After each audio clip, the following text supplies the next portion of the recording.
Our second question is this: isn't science more objective than religion?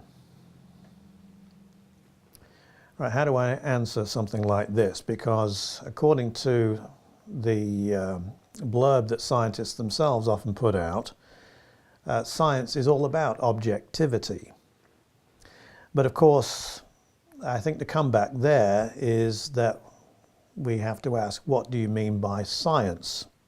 Science has all kinds of different meanings, and often these meanings are swapped out one for the other depending on what needs to be projected. So I think the first thing that we need to do is that we need to have a look at the definition of science. Well, science just comes from the Latin scientia, which means knowledge. But nowadays, that's really not what it means.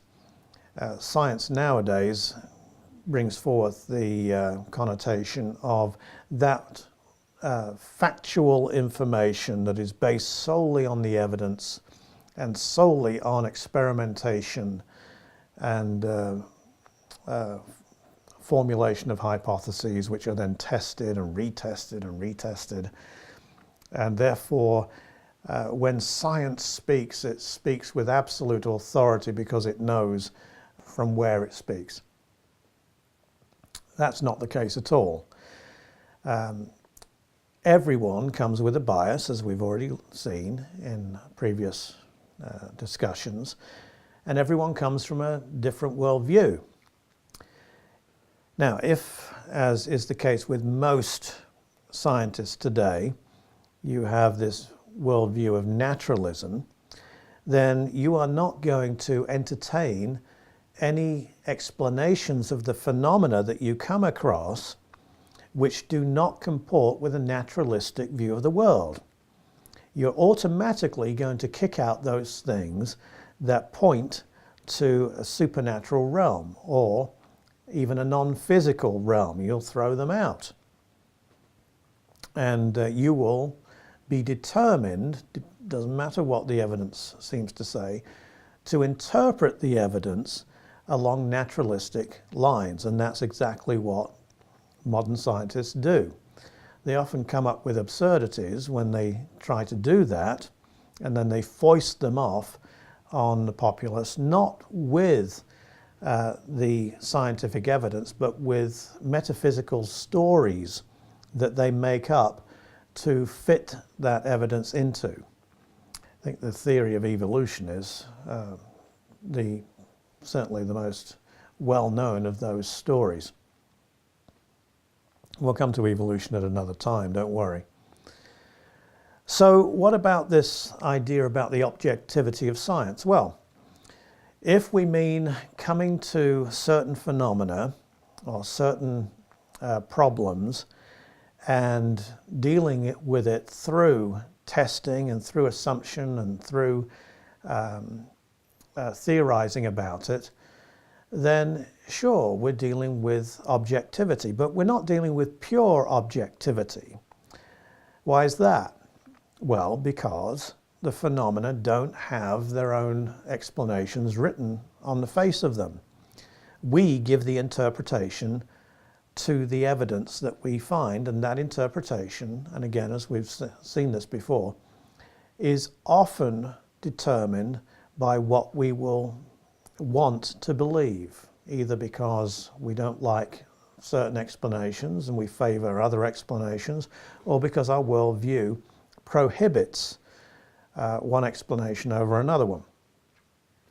So, science certainly tries to be objective, but it often ends up being subjective.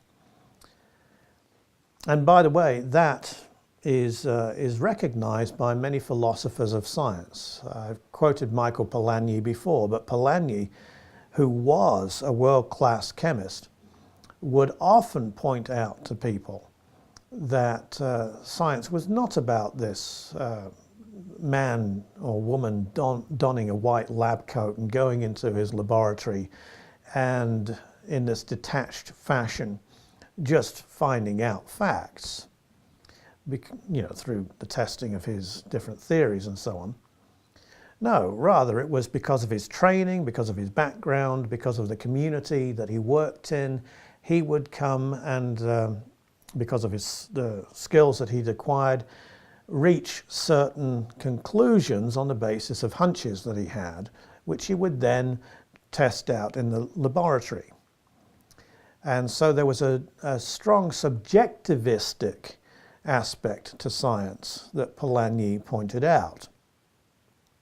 And he viewed pure objectivity as just being a myth, and said so.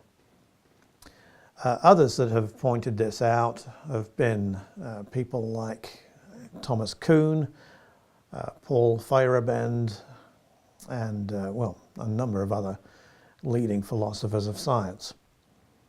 So science therefore has an objective angle and also has this subjective angle.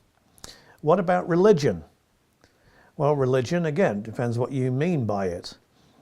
If you mean Christian religion, then straight away I think we have a problem of clarification, because Christianity, at least in the Bible, doesn't refer to itself very often as religion. It refers to itself as a faith, a commitment towards a certain outlook. That outlook is viewed as being objectively true, and yet we are coming to that objective reality from a subjective point of view. So in the same way that science has this objective outlook and also the subjective coming to the phenomena, faith is in the same boat. So I would say that science is not more objective than Christian faith, and in fact Christian faith is necessary, although again I'm not going to go into detail here, but the Christian faith that provides the world picture in which science makes sense is therefore necessary to science as most people understand it. If most naturalistic scientists are to be believed, then science itself doesn't make sense. There's no reason to pursue it because there's no such thing as truth, and those that are pursuing it are just predetermined by the naturalistic forces of nature to do what they're doing.